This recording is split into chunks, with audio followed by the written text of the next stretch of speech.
up, YouTube? My name is RSMario, bringing you my news roundup video that's supposed to come on Friday, but I might just move it to Saturday. Maybe that's what fate is trying to tell me. Fate, maybe God is like, Mario, just put it on Saturday, because you know you ain't making that Friday date. Maybe that's what it is. But my name is RSMario, aka the real Super Mario here, bringing you my news roundup video.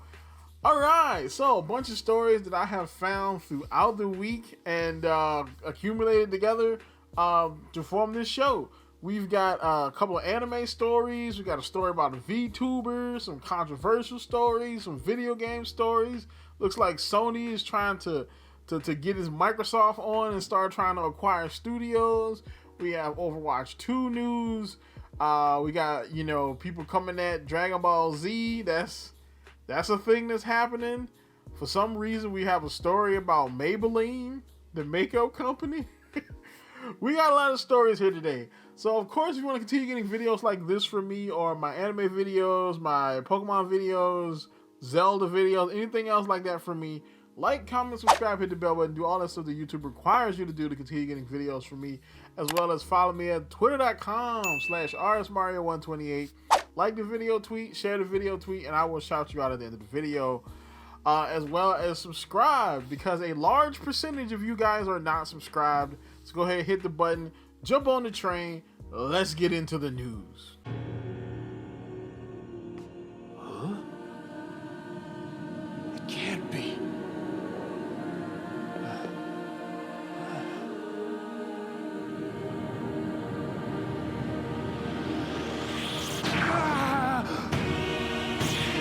Holy Jesus. What is that? What the fuck is that? Okay, so we got a pretty packed episode. We got some negative stories, got some positive stories. We got a lot of anime stuff this week. So first off, we're going to talk about this quote-unquote anime story here. So Corridor Digital, basically a company that does a lot of anime parodies and a lot of they're a YouTube channel. They do a lot of anime-based stuff, a lot of cartoon-based stuff, entertainment-based stuff. And so they decided to do, to make an entire animated, like, short film type of thing, loosely based in an anime style, completely with AI. And so they used, basically, AI software, which basically takes little bits and pieces of other works and then puts them together in a way that it could make something different. And yeah, there has been a pretty vitriolic reaction against this. I've seen a couple of different reactions. I've seen some people very angry at this, saying that, this is going to damage the industry irreparably, because, this is going to take jobs from real people, which is what automation is going to do in general. Some people have said that, it lacks heart. Because, of course, part of art, especially when it comes to animation and, like, visual art, is that heart and mind that person puts into it. This doesn't have that, because, again, it was made by an AI, not by a person. It was generated more than made, And I've also seen people that think this is a good step forward for the industry, and it's going to help make animation cheaper and blah, blah, blah, blah. There's a whole lot of takes, and you can look into it if you want to. But I'll tell you, this looked like some booty butt cheeks. Okay, all right. In the words of a wise man, that shit is a 2-pack of ass. The fuck are you talking about? That shit stinks. It is, bro. I mean, and it's very cool that they did this. But it's not anime. All right. I'm just gonna be honest. All right, it's not. One, it's not produced, directed, written or animated by Japanese people, which automatically, in my book, disqualifies it as anime. We have this tendency nowadays to make everything anime that is anime-like. Avatar is anime-like. It's not actual anime. The Castlevania show, you can loosely say that it's anime because it's based off a Japanese property, but most of the production was Western or Korean based, so you kind of call it anime, but technically it's not anime. You know what I'm saying? This ain't anime, okay? All right, we gotta have at least one Pokemon Nintendo story on this episode because not a lot of Nintendo news this time.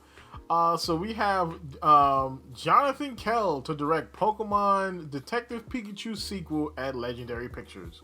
So if you don't know, Pokemon had its first live action movie back in 2019, and it was Detective Pikachu. And honestly, I thought the movie was pretty good. Like, I like the designs. They basically used like this fan art of like these uber hyper realistic looking Pokemon, and they used a version of that. I think they actually hired the people that did those to actually help them make the CG Pokemon for the show. I mean, for the movie, and I thought the movie was good. You know what I'm saying? The storyline was a little, like, kind of basic, but, I mean, this is Pokemon. You don't need to have, like, some freaking Citizen Kane level storyline for it. You know what I'm saying? They actually had, I believe his name was Justice Turner, was the main character. Him and, of course, Ryan Reynolds. You know, I thought the movie was pretty good. Like, this movie, it wasn't, like, Ryan Reynolds was in the movie, but he wasn't remotely as annoying as he is as in, like, you know, some of his other movies. I thought this was pretty good. So far, they have been like mum on a sequel. A lot of people thought that the sequel was canceled because some people thought the sequel was canceled because the main character guy, Justice Smith, came out as gay. But I seriously doubt that. You know, I doubt that the Pokemon Company or Legendary will be like, oh my, it's a gay man? Oh no. I seriously doubt they would do that. But yeah, exclusive Portlandia co-creator Jonathan Cressell is in negotiations to direct the Pokemon Detective Pikachu live-action sequel based on the globally popular Pokemon franchise, according to Deadline. For Legendary Entertainment, the original pick was directed by Rob Letterman and starred Ryan Reynolds, Ken Watanabe, because, of course, if it's a Japanese movie in America, you gotta have Ken Watanabe, you know what I'm saying, Justice Smith, and Catherine Newton. It was released by Warner Brothers on May 10, 2019, and grossed more than $430 million at the box office. While no deals are done at this time and nothing is confirmed, insiders believe Reynolds will have some part to play in the upcoming sequel. Of course, seeing as though he is Detective Pikachu, they would have to bring him back. And seeing as though in that movie, the reason he's Detective Pikachu, or the reason Detective Pikachu can talk, is directly connected to Justin Smith's character, so he would also have to come back. I think it's gonna be pretty good. I think this movie made almost $500 million. $430 million is pretty good, especially for a franchise getting its first live action adaptation. You know, and a lot of people say, "Oh man, The Last of Us is like this great like video game adaptation." Everybody forgets about this one. This was a pretty good adaptation of Pokemon, if I don't say so myself. And speaking of actual anime, so Attack on Titan Season 3 Part 1 is out now. So it's out. I haven't seen it as of this recording. You know what I'm saying? So I might do a video on it, because really I was trying to do an entire review of Attack on Titan. And over the last month, I've been rewatching from Season 1 Attack on Titan to just do an entire review.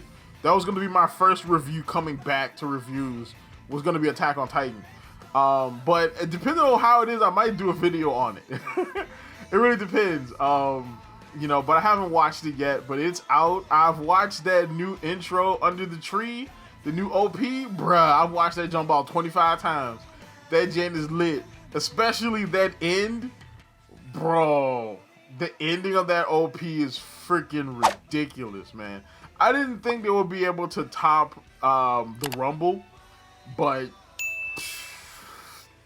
this is pretty damn close.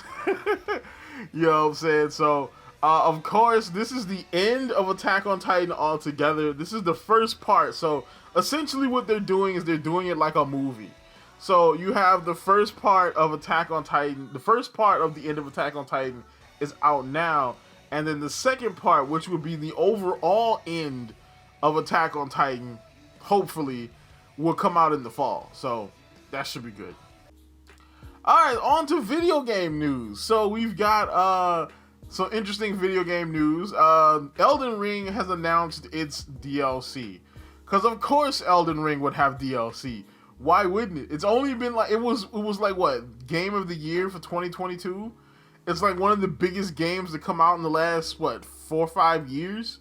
You know what I'm saying? Eldin Ring is massive, you know what I'm saying? So, of course it would have DLC. Why wouldn't you want to go back to the Eldin Ring world? You know, so Eldin Ring dropped a tweet. It said, "Rise, tarnished. Let us walk a new path together. An upcoming expansion for Eldin Ring, Shadow of the Erdtree, is currently in development. We hope you look forward to the new adventures in the lands between." I'm kind of hyped. All right, I'm not even really that big of an Eldin Ring fan or like a Souls-like fan, but Eldin Ring was sick though. You know what I'm saying? I'm like, bro, this was good. You know, I'm thinking about doing another playthrough. I might stream it again because usually I just stream Pokemon games, or I usually just stream Nintendo games here. But I'm thinking about making a Twitch channel where I can just kind of stream anything. You know what I'm saying? I was thinking about doing that. You know, diversifying my my repertoire of places to watch my content. But yeah, what do you think about the Eldin Ring expansion? You know what I'm saying? Where do you think they're gonna go with the story? Tell me down in the comments down below. And oh, speaking of, do you think this will motivate the Hogwarts Legacy crew into doing DLC? Because they're not gonna do any. So do you think this is gonna motivate them to also want to do it? Because it would be kind of crazy to not do it. All right, so more in video game news. We have Overwatch. So Overwatch 2 One Punch Man collaboration is this month, and I actually talked about this in one of my other news videos, and so it's actually pretty interesting. So basically what's going on is Overwatch is doing a Fortnite style collaboration with One Punch Man, and that is going to be on March 7th, I believe, to start the season of the Overwatch League. I think that's around there too, I believe. But it says Blizzard has announced the third Overwatch 2 / One Punch Man collaboration skin. And honestly, Kiriko has never looked better. As part of Overwatch 2 Season 3's calendar, the game is getting its first pop collaboration with manga anime sensation One Punch Man. We already knew about Doomfist Saitama skin and Soldier's Moomin Rider skin, but now we know of a third. So Xbox Wire reported the newest skin available to fans as part of the collaboration will be Kiriko's Terrible Tornado cosplay. This skin will storm onto Overwatch 2 as part of a bundle from March 7 to April 6. That's a long time. Available for 2,100 coins, which is basically $21.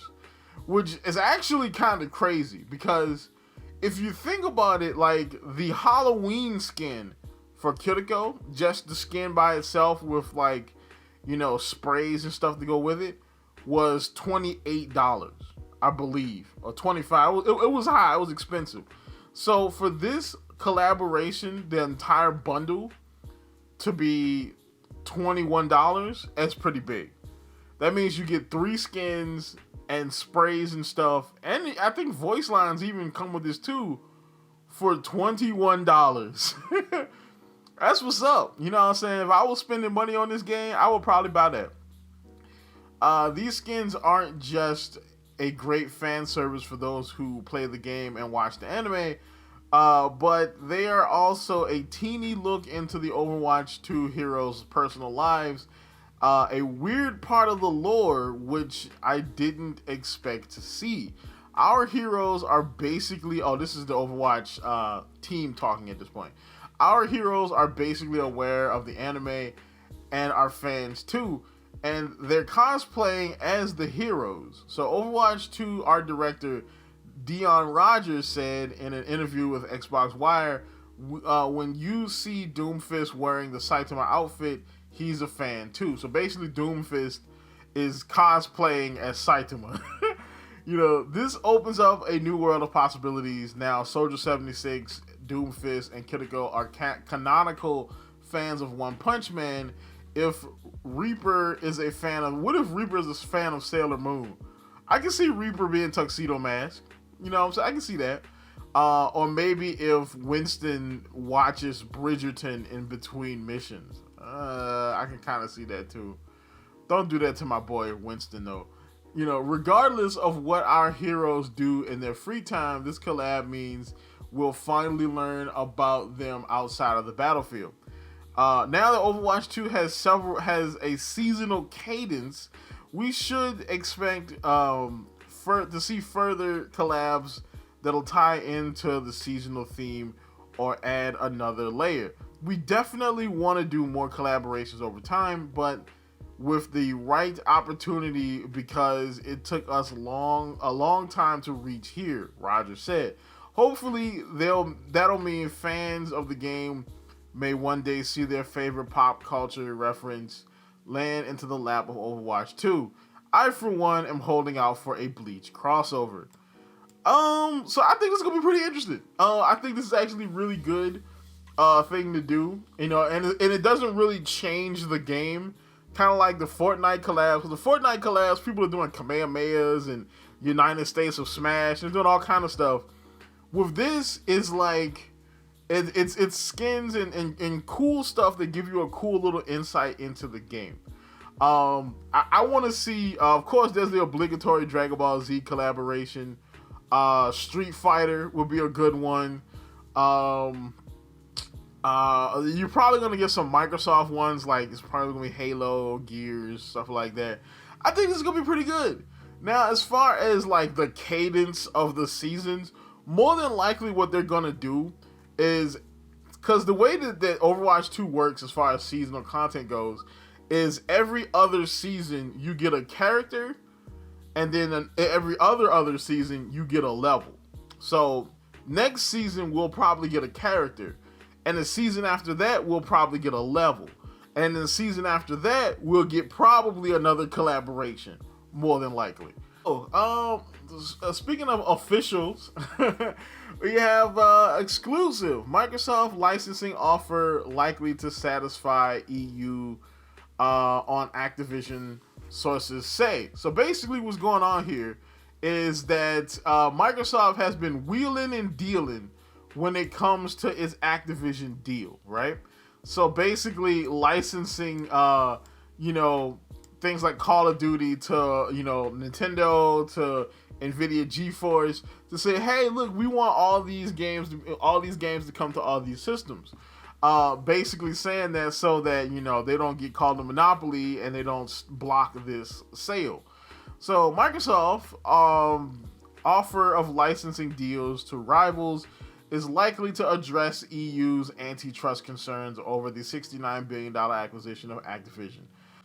3 people familiar to the matter said helping it to clear a major hurdle.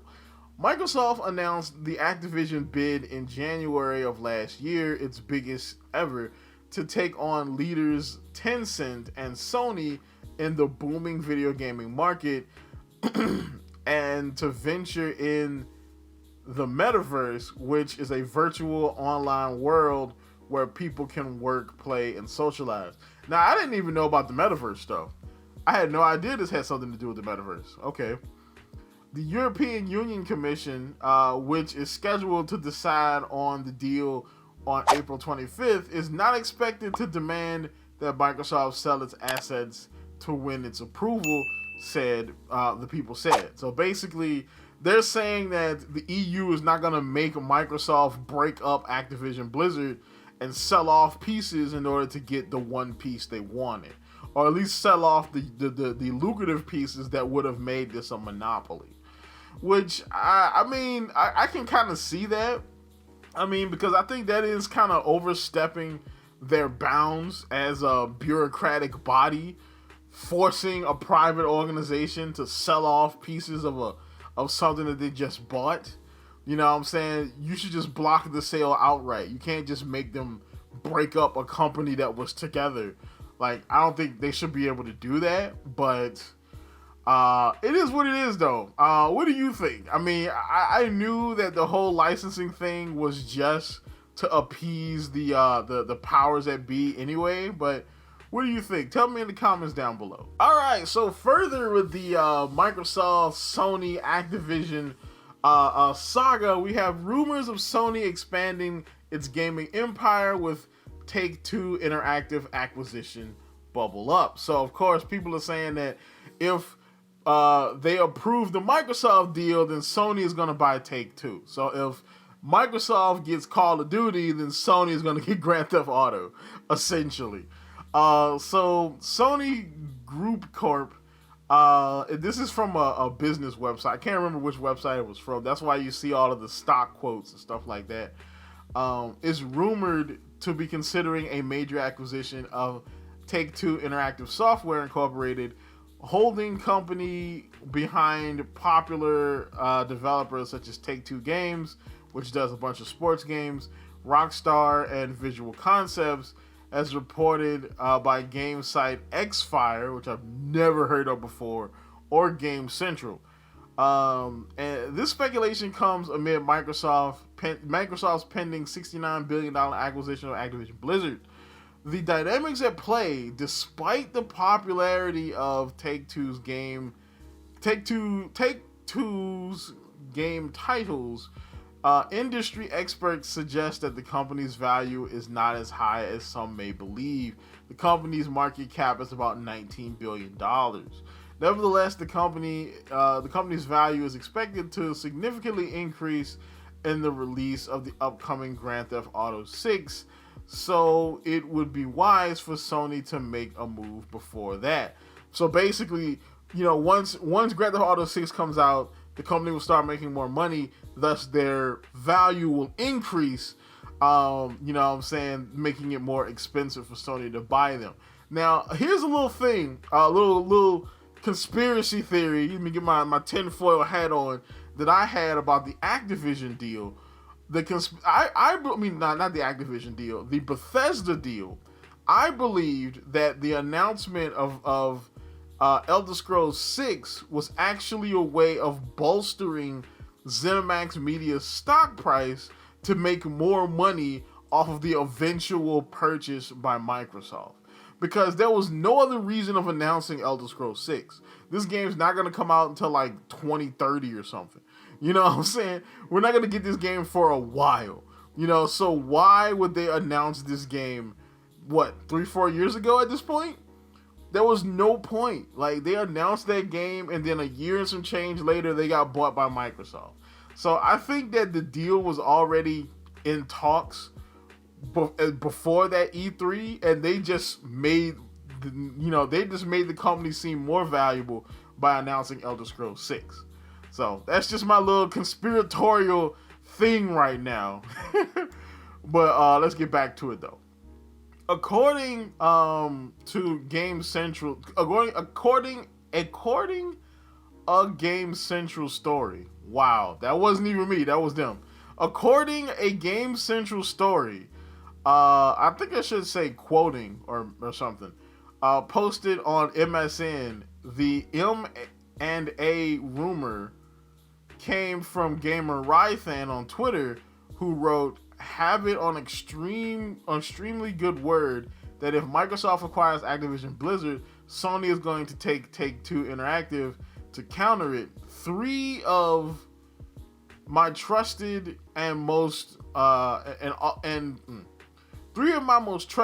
and almost always correct sources confirmed it to me." So, of course, his sources are, trust me, bro, these dudes are trustworthy. So I think this is pretty interesting. I think this is a good idea on Sony's front because, of course, if the EU pipes up again, Sony could be like, hey, you let them do a $69 billion purchase of a much bigger gaming company, you should let us buy this one. So Sony has a perfect defense if anybody tries to stop them.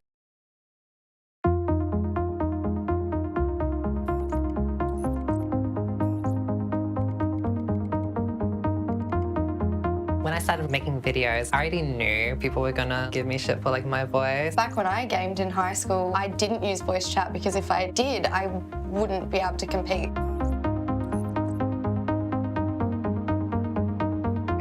as people figured out that you were a girl, like they just jumped on that. Instantly.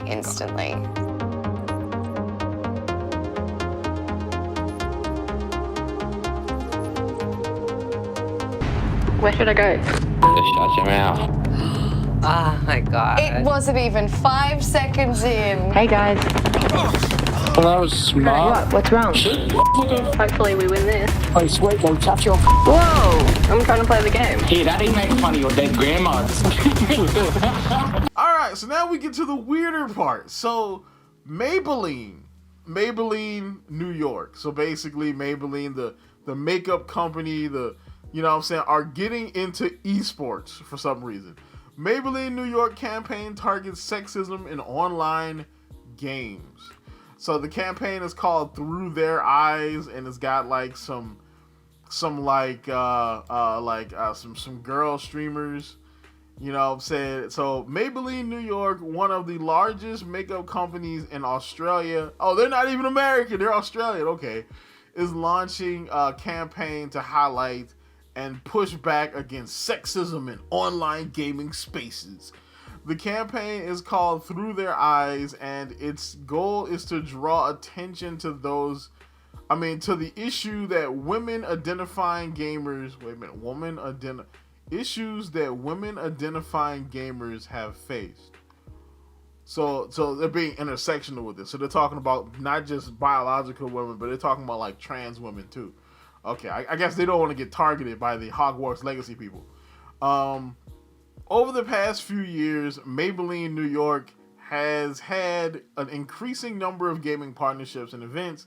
Their gaming marketing strategy, which also appeals to members of the LGBTQ community, reflects the diverse groups of people that use makeup. Through Their Eyes comes before Maybelline New York's Eyes Up Cup gaming event.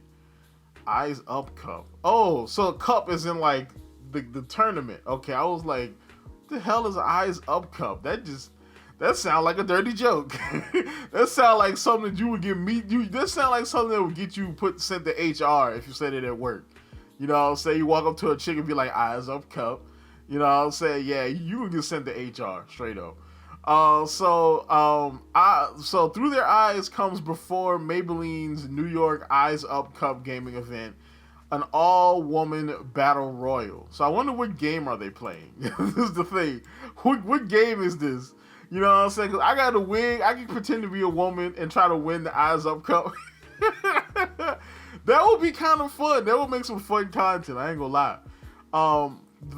Through Their Eyes campaign involved a social experiment where two popular male streamers, Joel Bergs and Drew Dog Wayne, played a first-person shooter and used voice modification on their voices to sound female. Almost immediately, the two gamers began to face harassment. Other players told them to shut up and go back to the kitchen, kind of like the chick from the other episode where they told her to shut up and make sandwiches, and she literally did. So you can check that out on the other video I did. Used explicit and objectifying language and told them they wanted to have sex with them. They also had gamers drop out of matches or ignore them completely.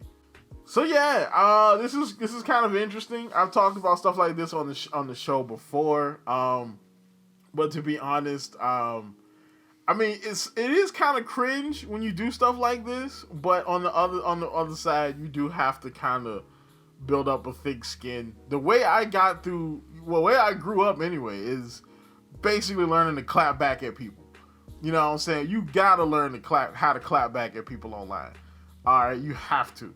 You know what I'm saying? Because the same thing kind of happens, not as much as they say, but the same thing kind of happens when somebody finds out that you're black. It's just an internet thing. When they find out that you're black, you know what I'm saying? Sometimes they go straight to the N-word, and sometimes it doesn't even matter. So I think this marketing campaign is interesting, but I think it's pretty much just a marketing campaign. All right, now speaking of all genders, we have to talk about the Pikamee situation. So, Another casualty in the Great Hogwarts War of 2023. Pikamee, a famous VTuber, is graduating, aka retiring altogether because of tax she got for being for the Hogwarts Legacy situation. So she announced in a video, I believe on the 1st of March, I believe, that she will be graduating, which is what happens when VTubers retire and they're not VTubers anymore, or at least they're not working for their companies anymore. They retire, they call it graduating. And she's announced that she would graduate at the end of the month, which is the 31st of March, and that her entire channel and all her content will be gone after her final stream. Which, that right there is pretty crazy. So, of course, this has spawned a mini war inside the already big war that is the Hogwarts War, over why Pikamee is leaving. So, on one side, you have people saying that Pikamee was already scheduled to retire anyway. You got people within the industry saying that, oh, she was gonna retire, she was gonna graduate anyway. And then you have people on the other side saying that this came after she got attacked for not playing Hogwarts Legacy, but saying she was gonna play Hogwarts Legacy. That's all you have to do now to get jumped. Okay? You know what I'm saying? But yeah, so, you know, it is what it is. Personally, again, I've already said what I was going to say about the Hogwarts Legacy stuff. I did a video on my second channel about it. You can check that out if you want to. But yeah, I think it's crazy. Like, again, I have political beliefs. Everybody have socio-political beliefs, but I'm not going to attack somebody over them unless you really, really come out of pocket. All right, like if somebody is really, really being out of pocket, then you put yourself up for that. But you can't just attack somebody because they said they wanted to play a video game. It makes you the same as those people that you're fighting against. I'll say that much. What do you think about it? Tell me down in the comments. So next story, last story of the day, last big controversial story we have is Dragon Ball faces criticism for confining female characters to housewife roles. A lot of feminism stuff in this episode. So now, here's one thing before I get into this story. You're going to see more anime stories like this pop up. You know what I'm saying? Because as anime gets more popular, it's going to start getting targeted by more subversive forces. You know what I'm saying? People who want to subvert anime, you know what I'm saying, from the outside and want to change it to be more westernized and lose more of the Eastern edges that it has. So you're going to see more stuff like this. I wouldn't be surprised if we don't see race baiters go at it. You know, some people from the LGBTQ community, they're probably going to come after anime. You're going to see a lot of this in the coming years. But Dragon Ball Super is very popular these days. As it recently got a collaboration with Fortnite, hopefully a collaboration with Overwatch 2 as well, eventually in the future. Also, news from Japan that about a giant ball which appeared out of nowhere in Japan made fans think a Saiyan had descended. I'm gonna have to check that story out later because I didn't even know that was a thing. The anime adaptation of Dragon Ball Super is reportedly returning in 2023, which has fans continuously talking about the series. But this time, the manga has gained the spotlight for something bad. In the most recent chapter of Dragon Ball Super manga, a female character's progression is revealed to result in her eventual role as a housewife, eliciting negative reaction from fans. They should probably put American fans in there. So, in the recent chapters of the manga, young Trunks has shown a love interest in Mai from the Black Goku arc. We know that future Trunks and Mai are a couple. Mai is part of the Pilaf trio and a series-wide antagonist, a series-side antagonist. In the manga's recent chapter, Mai reassures Trunks that they can go on dates as many times as they want, While it is heartwarming for fans, it also has sparked concerns that Mai's character development may lead her down the same path as other female characters in the series, despite their initial strong independent characterizations. Videl, Bulma, and Chi-Chi have all been reduced to housewife roles in the series. Fans fear that Mai's character may suffer a similar fate, despite her potential to be a compelling, multifaceted character. Okay, so interesting note here. I don't think that now I haven't been following Dragon Ball Super. I just haven't watched it. You know what I'm saying? I don't know if Mai is like a multifaceted and compelling character. I mean, she's literally like a side character in a group of side characters. So, I mean, I don't know, you know, not to mention, they mention Videl, Bulma, and Chi-Chi, but they don't mention Android 18. Alright, and last time I watched Dragon Ball Super, Android 18 was giving people the hands. Alright, just, you know what I'm saying? She was just deucing people in the tournament of power. So, it's interesting that they would kind of skip over her as being a strong female character in Dragon Ball. Not to mention, I mean, Mai doesn't have any powers.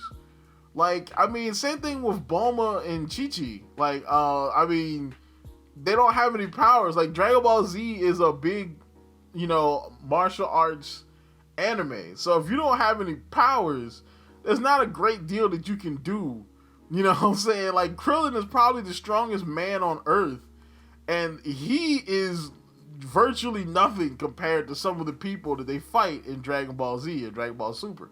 So, I mean, Mai is, she's definitely not as strong as Krillin, so I don't know where you're getting at here. If anything, it's a promotion for her if she gets a reoccurring role in the show that's not in it being a side character of a side character. You know what I'm saying? So, it's kind of interesting. What do you think about this? Do you think that Dragon Ball is housewifing too many of their waifus? Or should they diversify and have some female main characters or what have you? You know what I'm saying? Tell me in the comments down below. So, of course, like, comment, subscribe. And as always, people, keep it real.